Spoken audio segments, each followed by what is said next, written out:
Parents meet their adopted daughter 22 years after leaving her with this note. In the summer of 1996, Ken and Ruth Poehler of Hudsonville, Michigan, were taken to Suzhou Orphanage in China, where they met their adoptive daughter Katie for the very first time. But a note left by the girls' biological parents would come back to haunt them years later. The United States is home to over 80,000 children who were adopted from China since official records started in 1999.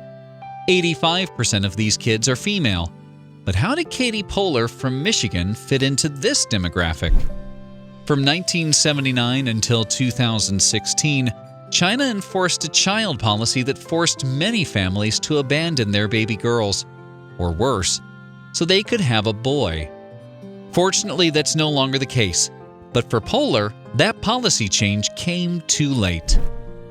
China didn't allow foreigners to adopt from their orphanages until 1992, but it was in the summer of 1996 that the Poehler family visited an orphanage in Suzhou and fell in love with a baby girl named Jingzi, and soon, she ceased to exist. The Poehlers were an evangelical Christian couple from Hudsonville, Michigan, with 2 biological sons. Soon, those boys would end up with a little sister. But the family wondered why anyone would have abandoned such a precious girl. And then, they read the note.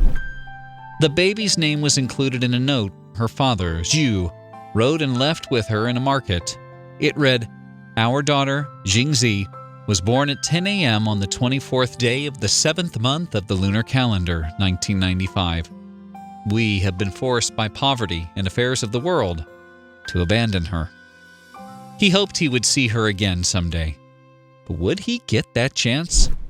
Jingzi became Katie Poehler, and she was raised in a predominantly white community in Michigan, but never felt like an outcast growing up. And although everyone knew she was adopted, no one ever really asked her about it. But did she ever wonder about her roots? Her childhood was so solid that she never felt the need to go digging into her ethnic background. And she continued to follow in her adopted family's tradition by going to the religious Calvin College in Grand Rapids, Michigan. But would her beliefs stop her from having fun? It turns out the Christian girls want to have fun just like everyone else. This was great because Grand Rapids was known for having one of the best craft beer scenes in the country, and she didn't allow her beliefs to get in the way of having fun. But something changed when she turned 21. Once she reached the age of womanhood, she made some offhand remark to her mother about it being time she knew about her roots. The Poehlers knew a lot about her origins, but were concerned that telling her the truth would warp her normal upbringing. But it was preventing her from knowing her biological family. The note Zhu had written included hope for a possible reunion. It read, "If we are brought together by fate, then let us meet again on the broken bridge in Hangzhou on the morning of Qixi Festival in 10 or 20 years from now." But the first reunion didn't go as expected, and it wasn't the Poehlers' fault. In 2005, the Poehlers asked a friend in China to visit the broken bridge on the day mentioned on the note.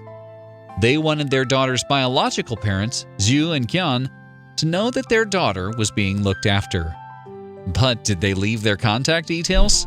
The Poehlers didn't want their friend to give Zhu and Qian their contact information. Not that it would have helped. The two parties missed each other on the bridge. Fortunately, a Chinese man living in Pennsylvania allowed them to connect. But the Poehlers were firm on one thing. Changchengfu became a bridge of communication between the Chinese parents and the Poehlers. But the Poehlers asked Chengfu to tell the biological family that they would not tell their daughter the truth unless she asked. And then one day, she did. It was the summer of 2016, and Poehler's adoptive parents told her about the secret note that her biological father, Zhu, wrote in brush and ink. She was upset that they had kept this from her. 1 year later, she went to the broken bridge to find her biological parents. But did they show up? On the eve of the Qixi Festival, Qian and Zhu were finally reunited with their adult, healthy college student daughter.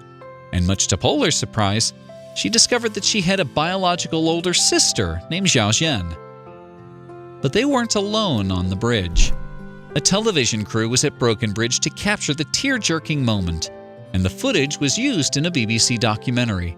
But there was a major obstacle standing in all of their ways, which became clear when they tried talking to each other. There was a major language barrier in the way, but neither one of them walked away.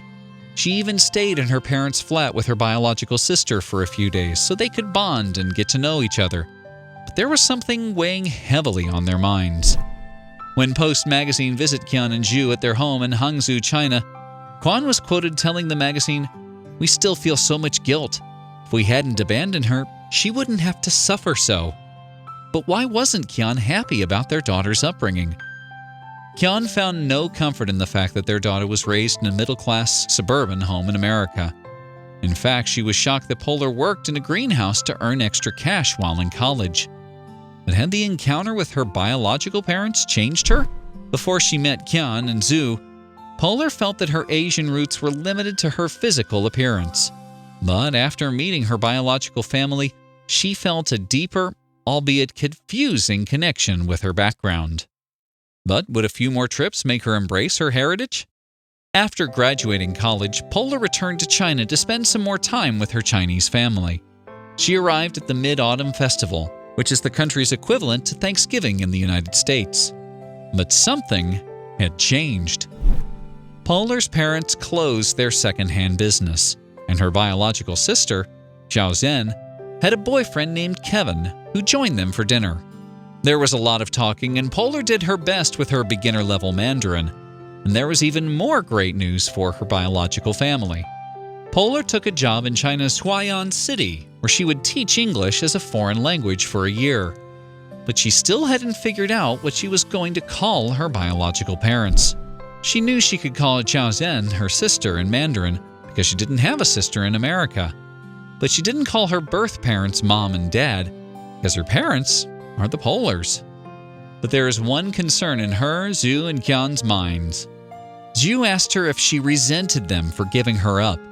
She reassured them both over and over again that she had no issues with them because she had a great childhood, and now she had two families in different parts of the world.